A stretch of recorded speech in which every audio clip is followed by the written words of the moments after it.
ETV YouTube ఛానల్స్లో మీ వ్యాపార ప్రకటనల కోసం ఈ నంబర్కి కాల్ చేయండి.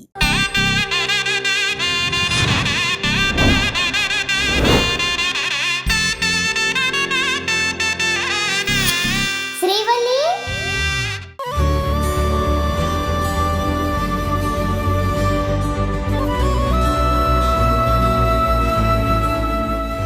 చిన్నప్పటి నుండి నానమ్మ నానమ్మ అంటూ నాతో ఎంతో ప్రేమగా ఉండేవాడు. కానీ ఇప్పుడు ఈ పిల్ల వెధవ నాతో మాట్లాడకుండా నన్నిలా బాధ పెడుతున్నాడు. ఎంత ప్రతిమాలినా, ఎంత నచ్చ చెప్పినా నా మాట పట్టించుకోవడం లేదు. ఈ రోజైనా నన్ను క్షమించి నాతో నవ్వుతూ మాట్లాడితే బావుండు.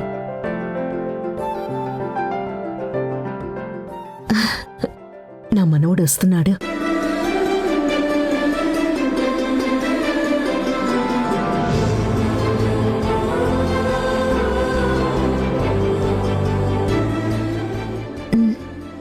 నవీన్ ఆగు. సారీ నాన్న, నాతో మాట్లాడవా?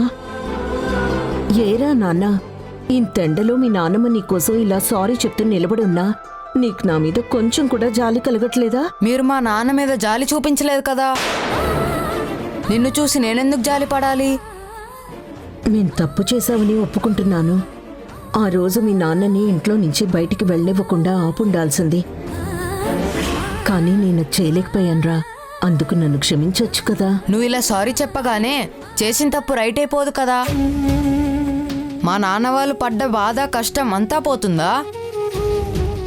అలా పోతుందంటే చెప్పు, క్షమిస్తాను. మీ నాన్నని కూడా నేను క్షమించమని అడిగి ఇంటికి కూడా రమ్మన్నాను. కానీ వాడు రానని చెప్పాడు. ఇందులో నా తప్పే ఉంది చెప్పు నాన్న. మీ నాన్నంటే నాకు చాలా ఇష్టం రా. అలాగే నువ్వంటే కూడా నాకు ప్రాణం. రే, ఈ నాన్నమ్మ బాధను అర్థం చేసుకోరా. ఇంకా ఎన్ని రోజులని నా మీద అలిగి కోపంగా ఉంటావు చెప్పు. నువ్వు పుట్టినప్పటి నుంచి నిన్నెంత ప్రేమగా చూసుకున్నాను. నువ్వు మన ఇంట్లో ఉన్నప్పుడు కూడా నువ్వు అడిగినవన్నీ కొనిచ్చాను కదా. నీకు కావలసినవన్నీ చేసి పెట్టాను కదరా. అవన్నీ మర్చిపోయావా? రే, నువ్వు నా మీద ద్వేషంగా ఉంటే నేను తట్టుకోలేనురా. అర్థం చేసుకోరా. ఈ రోజు నుంచి మనిద్దరం ఒకటే పార్టీ, ఓకేనా? కాదు, నువ్వు వేరు నేను వేరు. నీతో కట్టిఫ్. అరే నవీన్, నవీన్! ఈ వెధవ కన్నీ వాళ్ళ నాన్న బుద్ధిలే వచ్చాయి. వాళ్ళకి వీడికి కూడా కోపం మొండితనం ఎక్కువగా ఉన్నాయి.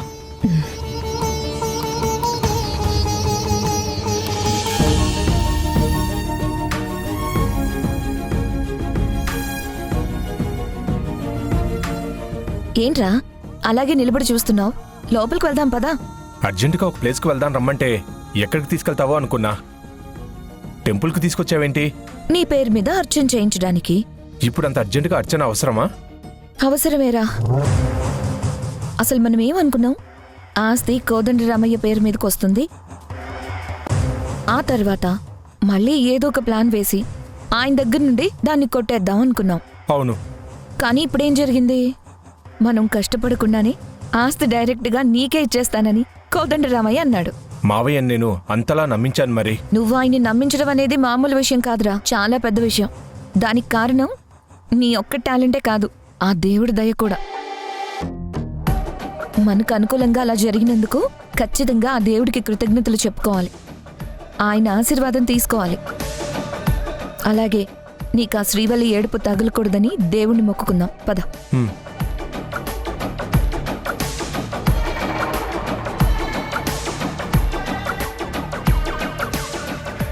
బాబు, బాగున్నారా? బాగున్నామండి. నిజం చెప్పాలంటే చాలా సంతోషంగా కూడా ఉన్నాం. అమ్మగారు కనిపించట్లేదు, రాలేదా బాబు? రాలేదు పంతులు గారు. భార్యాభర్తలిద్దరూ కలిసి వస్తే బాగుండేది. ఈరోజు చాలా విశిష్టమైన రోజు. ఇద్దరూ కలిసి అర్చన చేయించుకునుంటే శుభం జరిగేది. తన గుడికి రాకూడదు పంతులు గారు, అర్థం చేసుకోండి. మా తమ్ముడు త్రిదేవి పేరు మీద అర్చన చేయండి.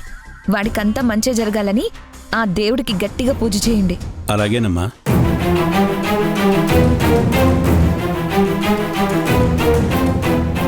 గుడికొచ్చిన మన గురించి పట్టించుకోకుండా రామ్దాన్ గురించి అడుగుతాడేంట్రా? శ్రీవల్లి ఇన్ఫ్లుయెన్స్ అలా ఉంది మరి. ఏం చేస్తాం? సరే, దేవుడికి దండం పెట్టుకుని ఏ ఆటంకం లేకుండా తొందరగా ఆస్తి నీ పేరు మీదకి ట్రాన్స్ఫర్ అవ్వాలని మనసులో బలంగా కోరుకో.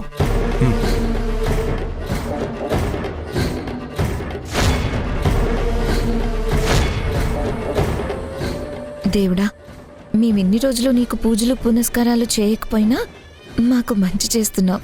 నీ మేలు మర్చిపోను స్వామి. ఇక నుంచి నేను భక్తిగా నీ పూజ చేస్తాను. ఆస్తి మాకు తొందరగా వచ్చేలా చేయి స్వామి. దేవుడా, ఆస్తి నాకు రాకుండా శ్రీవల్లి ఏం ప్లాన్ చేయకుండా చూడు స్వామి. మా ఇద్దరి ఛాలెంజ్లు నేనే గెలిచేలా చెయ్యి. ₹1,00,00,000 పెట్టి నీకు బంగారు కంకణాలు చేయిస్తాను.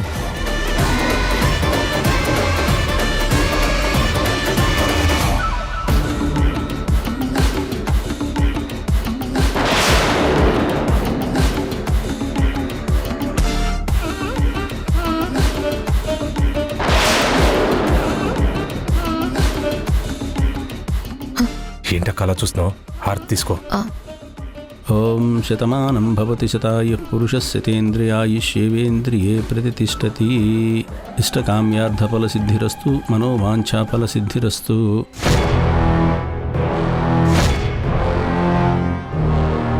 రే, పంతులు గారు హారతిస్తున్నప్పుడు దేవుడు మనకి పంతుల ద్వారా డబ్బులు కట్టలిస్తున్నట్టు అనిపించింది. అక్క, నీ ఆనందానికి హద్దులు లేకుండా పోయాయి.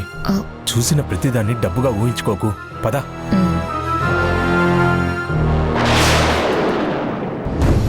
నీతో ఛాలెంజ్ చేసినట్టుగానే వాడు మొత్తానికి అనుకున్నది సాధించాడమ్మా.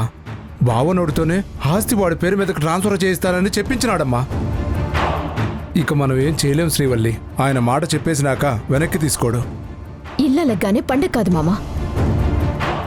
నాన్న ఆస్తి వాడి పేరు మీదకి రాస్తానన్నంత మాత్రాన సక్సెస్ అయినట్టు కాదు. వాడి పేరు మీదకి ట్రాన్స్ఫర్ కావాలంటే నేను సంతకాలు చేయాలి కదా. నేను సంతకాలు పెట్టను. లాయర్లందరినీ పిలిచి డాక్యుమెంట్స్ రెడీ చేసిన తర్వాత నువ్వు సైన్ చేయడానికి ఎందుకు ఒప్పుకోవని బావ అడిగితే నువ్వు ఏం సమాధానం చెప్తావు? ఆ రోజు నీకు నువ్వుగా ఆస్తి తిరిగిచ్చేస్తానంటే తంగచ్చి ఎదురు తిరిగి అడ్డుపడినాది. కానీ ఇప్పుడు తను కూడా బావ చెప్పిన దానికి ఓకే అంటాండాది. మరి అమ్మ అడిగితే నీ దగ్గర ఆన్సర్ ఏమున్నది? త్రిదేవు నిజస్వరూపం వాళ్ళకి చెప్తే తట్టుకోలేరని ఇంతవరకు వాళ్ళకి చెప్పకుండా దాచిపెట్టుండావు. మరి ఇప్పుడు నువ్వు సైన్ పెట్టకుండా ఉండడానికి ఏం కారణం చెప్తావు శ్రీవల్లి? ఏదో ఒక కారణం చెప్పి ఆపేస్తాను. వాడు మీ అమ్మా నాన్నని ఎంతగా నమ్మించాడో నీకు తెలియడం లేదా? ₹1,000 కోట్ల ఆస్తిని వాడి చేతిలో పెడుతున్నారంటే వాళ్ళు ఎంతగా దుర్మార్గుడు మాయలో ఉండారో అర్థం కావడం లేదా? అలాంటప్పుడు నువ్వు చెప్పే ఏదో ఒక చిన్న కారణానికి తంగచ్చి బావ ఒప్పుకుంటారా? ఒకవేళ వాళ్ళు ఒప్పుకోవాలని చూసినా ఈ నీచుడు మళ్ళీ ఏదో ఒక విధంగా వాళ్ళను మభ్యపెట్టి వాళ్ళతోనే నీ నోరు మూయిస్తాడు. మరి నేనేం చేయాలి మామా? ఆస్తిని కాపాడుకోవాలి కాబట్టి అవసరమైతే నాన్న నిర్ణయానికి ఎదురు తిరుగుతాను. శ్రీవల్లి, అవును మామా, ఇప్పుడు నాకున్న ఆప్షన్ అదొక్కటే. వద్దమ్మా. అలా చేస్తే నిన్ను చూసి గర్వపడుతున్న వాళ్ళు ఆస్తి కోసం స్వార్థపరాలుగా మారిపోయావని కుమిలిపోతారు. నువ్వు ఈ సమస్య నుంచి బయటపడాలంటే ఒకే ఒక్క దారి కనపడతా ఉండాది. ఏంటి మామా అది? మోసం చేసి నిన్ను పెళ్లి చేసుకున్న దగ్గర నుంచి మంచివాడుగా నటించి ఆస్తి కాజేయాలని చూసినంత వరకు త్రిదేవి గురించి మొత్తం నిజం చెప్పే. మామా, ఆ విషయం తెలిస్తే అమ్మ నాన్న ఏమైపోతారో అప్పుడు మర్చిపోయావా? బాధపడతారు, కుమిలిపోతారు, అది నాకు తెలుసు. కానీ ఇప్పుడు నువ్వు చెప్పకుండా సైలెంట్గా ఉంటే నాన్న నీ చేత సంతకాలు పెట్టిస్తాడు. ఆస్తి మొత్తం వాడి చేతికి వెళ్ళిపోతుంది. అప్పుడైనా త్రిదేవి గురించి ఇంట్లో వాళ్ళకి నిజం తెలియకుండా ఉంటుందనుకుంటున్నావా? ఖచ్చితంగా తెలుస్తుంది. ఆస్తి సొంతమైన మరుక్షణం వాళ్ళలోని రాక్షసుడు బయటకు వస్తాడు. వారం తిరిగే లోపల కంపెనీలు, పొలాలు, ఇల్లు అన్నీ అమ్మేసి అమెరికా వెళ్ళిపోతాడు. అప్పుడు నిజం తెలిస్తే బావ తంగచ్చి ఏమైపోతారో ఆలోచించావా? అప్పుడు మనం చాలా నష్టపోతాం శ్రీవల్లి. పరిష్కరించలేని సమస్య ఎదురైనప్పుడు తెగించాలని చెప్పి నువ్వే నాకు చెప్పుండావు, గుర్తుండదా? నిజమే మామా, కానీ అమ్మ ఆరోగ్యం గురించి ఆలోచిస్తున్నాను. ఈ నిజం తెలిస్తే అమ్మ గుడ్డి ఆగిపోతుంది. అందుకే తంగచ్చికి విషయం చెప్పమాకు. బావ ఒక్కరికే చెప్పు. అప్పుడు ఆస్తిని కాపాడుకోవచ్చు. ఈ యదవకి బుద్ధి చెప్పొచ్చు. నువ్వు చెప్పేది కూడా కరెక్ట్ గానే అనిపిస్తుంది మామ. అనిపించడం కాదు, అదే కరెక్ట్. ఎస్. నువ్వు లేట్ చేయకుండా బావకు ఎంత తొందరగా చెప్తే అంత మంచిది. అసలు మొన్న నిన్ను కిడ్నాప్ చేయించినప్పుడే మొత్తం చెప్పేసి ఉంటే బాగుండేది. చెప్పకుండా తప్పు చేసి ఉండామని అనిపిస్తా ఉండాది. ఒకవేళ నీకు చెప్పడం కష్టంగా ఉందంటే చెప్పు, నేను వెళ్ళి బావగారితో మాట్లాడతాను. వాడి విషయం మొత్తం చెప్పేస్తాను. వద్దు మామ, నేనే చెప్తాను. ఎన్ని రోజులు సమస్యని సున్నితంగా పరిష్కరిద్దామని ఆగాను. కానీ ఇప్పుడు పరిస్థితి చేజారిపోయింది కాబట్టి నాన్నకి చెప్పడమే కరెక్ట్. నేను చెప్తాను.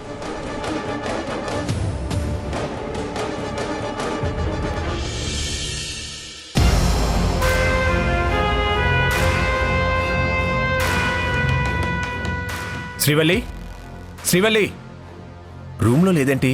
ఎక్కడికి వెళ్ళింది?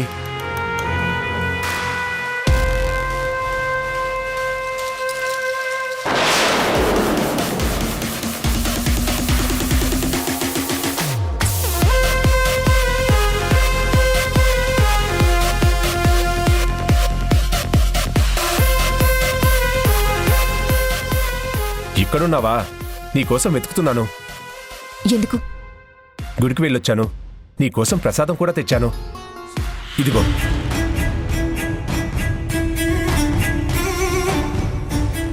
ఏంటి అలా చూస్తున్నావు? నేను గుడికి వెళ్ళడం ఏంటా అని ఆశ్చర్యపోతున్నావా? నేను ఎంత ప్లాన్ చేసి సక్సెస్ అయినా దానికి ఎంతో కొంత దేవుడి ఆశీర్వాదం ఉండే ఉంటుంది కదా. అందుకే ఆయన్ని దర్శించుకొని కృతజ్ఞత చెప్పుకోవడానికి వెళ్ళాను. ఆస్తి ఇంకా నీ చేతికి రాలేదు. నీ గెలుపు ఫైనల్ కాలేదు. అప్పుడు నువ్వు దేవుడికి కృతజ్ఞత చెప్పడానికి వెళ్ళావా? అహంకారం అడ్డొచ్చి నువ్వు నీ ఓటమిని ఒప్పుకోవడం లేదు, కానీ నేను ఆల్మోస్ట్ 99.9% గెలిచినట్టే లెక్క. రిమైనింగ్ 0.1% నువ్వు లాయర్ సమక్షంలో సైన్ చేసేస్తే అయిపోతుంది. ఆ తర్వాత నువ్వు ఇంటికి పరిమితం అయిపోతావు. నేను ఆస్తి తీసుకొని స్టేట్స్కి వెళ్ళిపోతాను. ఇదే జరగబోయేది. ఇందులో అనుమానం ఏముంది? నువ్వు చెప్పిన 0.1%తో కూడా ఆటలో ఓడిపోయిన వాళ్ళు చాలా మంది ఉన్నారు. అఫ్కోర్స్, కానీ ఇంకా నువ్వు నన్ను ఓడించగలను అనే నమ్మకం నీకుంటే నీకన్నా అమాయకురాలు ఈ ప్రపంచంలో ఎవ్వరూ ఉండరు. నేను అమాయకురాల్ని కాదు, అసాధ్యురాల్ని. నీ నిజ స్వరూపం గురించి ఒక్క మాట మా నాన్నకి చెప్పాననుకో, నీ బతుకు మా ఇంటి కుక్క బతుకు కంటే హీనమైపోతుంది. మరి ఆలస్యం ఎందుకు? చెప్పకపోయావా? నువ్వు చెప్పలేవు, చెప్పవు. ఆ విషయం నాకు తెలుసు. అంత ఖచ్చితంగా ఎలా చెప్తున్నావు? నువ్వు చెప్పాలనుకున్న దానివైతే ఆ రోజు నేను నిన్ను కిడ్నాప్ చేసినప్పుడే చెప్పుండేదానివి. కమిషనర్ని బతిమిలాడి నన్ను విడిపించి మీ ఇంట్లో వాళ్ళ దృష్టిలో నన్ను ఒక సూపర్ మ్యాన్ని చేసినప్పుడే నాకు అర్థమైంది నువ్వు ఎవ్వరికీ చెప్పవని. అప్పుడు చెప్పలేదని ఇప్పుడు చెప్పలేను అనుకుంటున్నావా? నువ్వు చాలా పొరపాటు పడుతున్నావు. చూడు, నీ బలం బలహీనత మీ అమ్మా నాన్నలని నాకు బాగా తెలుసు శ్రీవల్లి. అందుకే నా గురించి చెప్పే సాహసం నువ్వు చెయ్యవు. ఎందుకంటే నా గురించి నిజం తెలిస్తే వాళ్ళు ఏమైపోతారో అన్న భయం నీకు. సో ఆస్తి కోసం అమ్మా నాన్నల్ని పోగొట్టుకునేంత మూర్ఖురాలివి నువ్వు కాదని నాకు తెలుసు. జరగని వాటి గురించి ఆలోచించకు.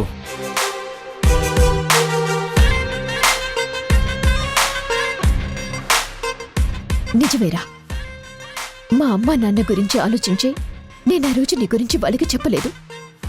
కానీ ఇప్పుడు పరిస్థితి చేజారిపోతుంటే నేనింకా చూస్తూ ఉండలేను.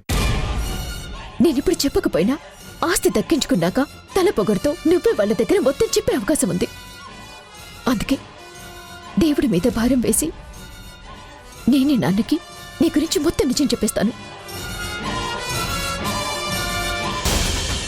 మామయ్య, లాయర్ గారు వచ్చేశారు. రండి లాయర్ గారు. నమస్కారం అండి. కూర్చోండి. అమ్మ కల్పన, నాన్న లాయర్ గారికి కాఫీ తీసుకురా. సరే నాన్న. అమ్మా మాకేం వద్దమ్మా, ఇప్పుడే తాగి వచ్చాం. ఇతనేనండి మా అల్లుడు త్రిదేవ్. నమస్కారం అండి. నమస్తే అండి. నేను చెప్పిన డాక్యుమెంట్స్ అన్ని రెడీ చేయించారా? రెడీ చేశాను సార్. మంచిది. ఇలా ఇవ్వండి. ఇదిగోండి.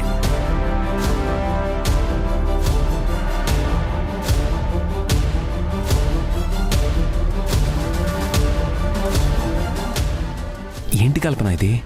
ఆ ట్రాన్స్ఫర్ చేసేదేదో కన్న కొడుకు దినేష్ పేరు మీదో లేకపోతే అత్తయ్య పేరు మీదనో చేయక పోయి త్రిదేవ్ పేరు మీదకి మార్చడం ఏంటి? మనం చెప్పాల్సిందంతా చెప్పాం. అయినా నాన్న డెసిషన్ తీసేసుకున్నారు. ఇప్పుడు మనం ఏం చేయలేమండి.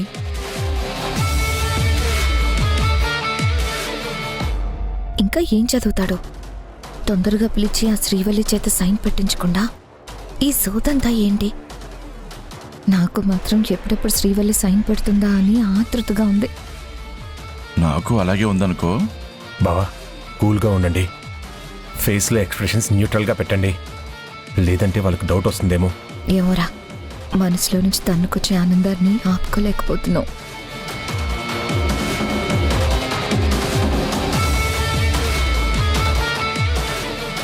అమ్మ శ్రీవల్లి, లాయర్ డాక్యుమెంట్స్ రెడీ చేసి తీసుకొచ్చినాడు. బావ డాక్యుమెంట్స్ వెరిఫై చేస్తా ఉన్నాడు. వచ్చి బావకు నిజం చెప్పమ్మా. చెప్తాను మామ, ఆ త్రిదేవ్ గురించి మొత్తం చెప్పేస్తాను. ఎన్ని రోజులు వాడు మనల్ని ఎంత మోసం చేశాడో, ఇప్పుడు ఆస్తి కోసం మళ్ళీ ఎలా మాయ చేయాలని చూస్తున్నాడో అంతా చెప్తాను. వాణ్ణి నాన్న చేతే మెడ పట్టుకుని బయటికింటిస్తాను. పదమ్మా. పద. అన్నీ కరెక్ట్గానే ఉన్నాయి. మావయ్య ఇంకోసారి ఆలోచించండి. నా పేరు మీద ఆస్తి రాయడం నాకైతే మనస్ఫూర్తిగా ఇష్టం లేదు.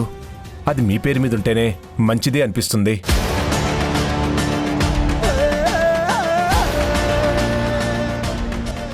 ఇలాంటి టైంలో కూడా వీడు ఇంత యాక్ట్ చేయడం అవసరమా? ఒకవేళ ముసలాడు సర్లే ఆలోచిద్దాం అంటే మనకి షాక్ కొడుతుంది. నీ తమ్ముడు అంత ఈజీగా ఆస్తిని పోనివ్వళ్లే. కోదండరామయ్య మాట వెనక్కి తీసుకోవడం తెలిసే వడలా అంటున్నాడు. నేను అన్నీ ఆలోచించి చెప్తున్నాను బాబు. ఆస్తి నీ పేరు మీద పెట్టడమే 100% కరెక్ట్ అని నాకు అనిపించింది.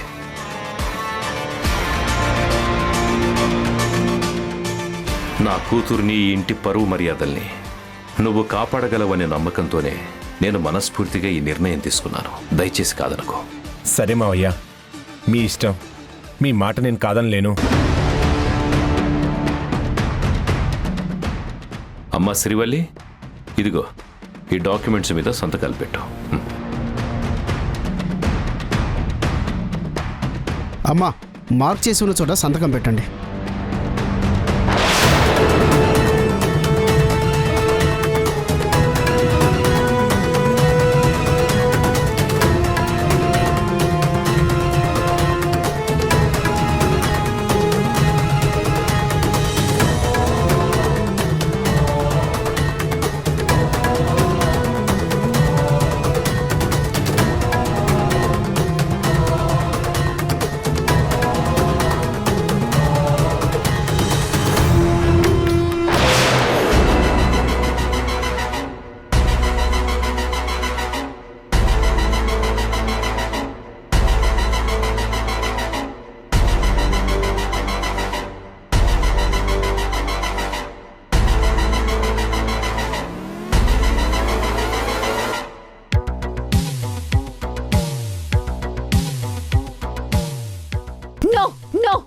నేను సైన్ పెట్టను.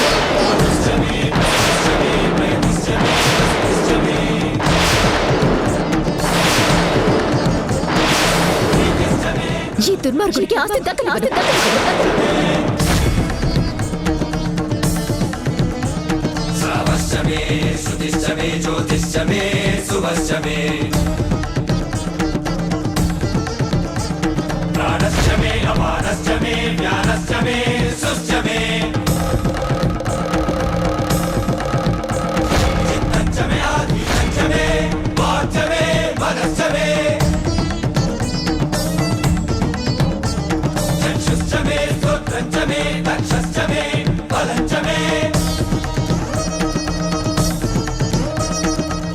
అమ్మా శ్రీవల్లి, ఏంటమ్మా ఇది?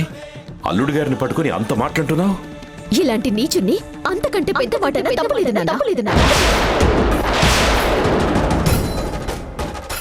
వీడు ఎలాంటి వాడు తెలిస్తే మాటలతో కాదు, మీరు చెప్పుతో కొట్టి సమాధానం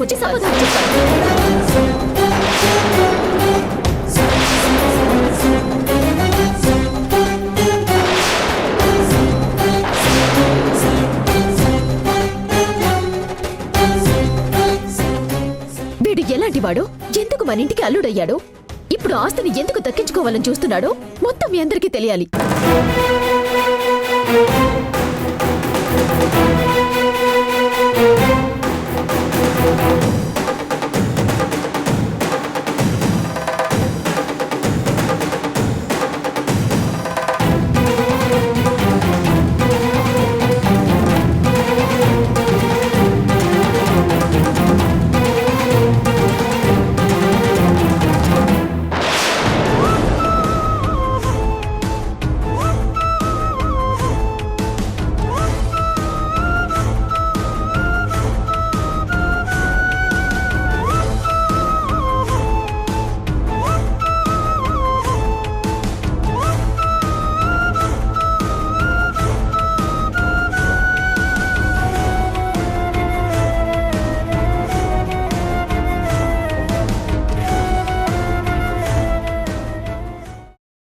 రే, ఎందుకు చేసావురా? నా కూతురు జీవితాన్ని నాశనం చేయడమే కాకుండా ఆస్తిని కాజేయాలని చూసావా? నీ ప్రాణం తీస్తానురా, నీ ప్రాణం తీస్తాను. నేను ఊరికే వదిలిపెట్టనురా. ఏం చేస్తావు? నాన్న కూల్ మావయ్య, కూల్. నా గురించి మొత్తం తెలిసిపోయింది కాబట్టి ఇప్పుడు స్ట్రైట్ ఫార్వర్డ్గా మాట్లాడుకుందాం. అవును, ఇదంతా ఆస్తి కోసమే చేశాను.